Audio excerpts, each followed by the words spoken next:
Have you ever made a promise that you did not keep? Has anyone promised something to you that never happened? How did that make you feel? Thankfully, we serve a God who always keeps his promises, which is exactly what he did for King David. But before we learn more about the promises God made to David, let's take another look at our big picture question. What is grace? Grace is when God gives us something we do not deserve.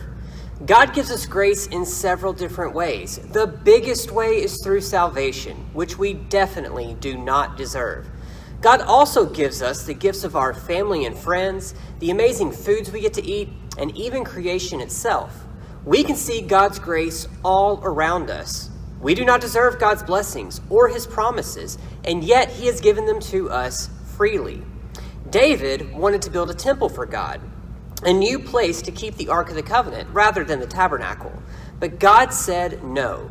God did, however, make some incredible promises to David, promises about his future family.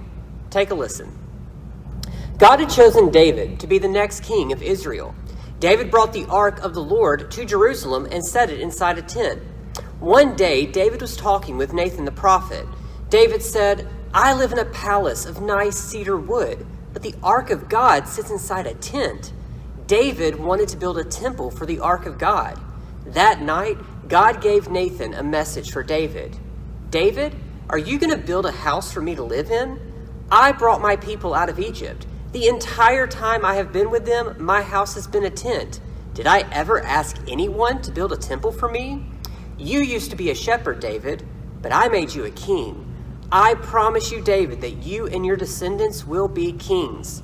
When you die, one of your sons will be king. He will build a house for me. When your son dies, his son will be king. Someone in your family will be king forever." Nathan told David everything God said.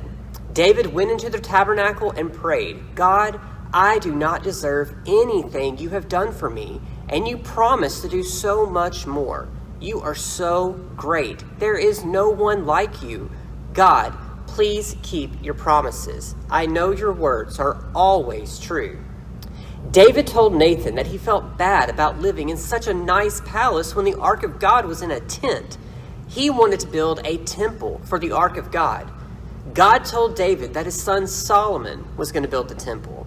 In fact, future kings of Israel would come from David's family, and his kingdom would go on forever. David knew that he did not deserve God's grace and all the blessings God had promised.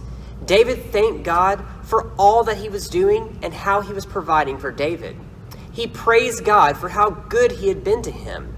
He asked God to keep his promises, and God did.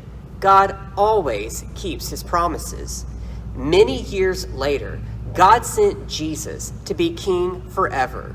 King Jesus came from David's family.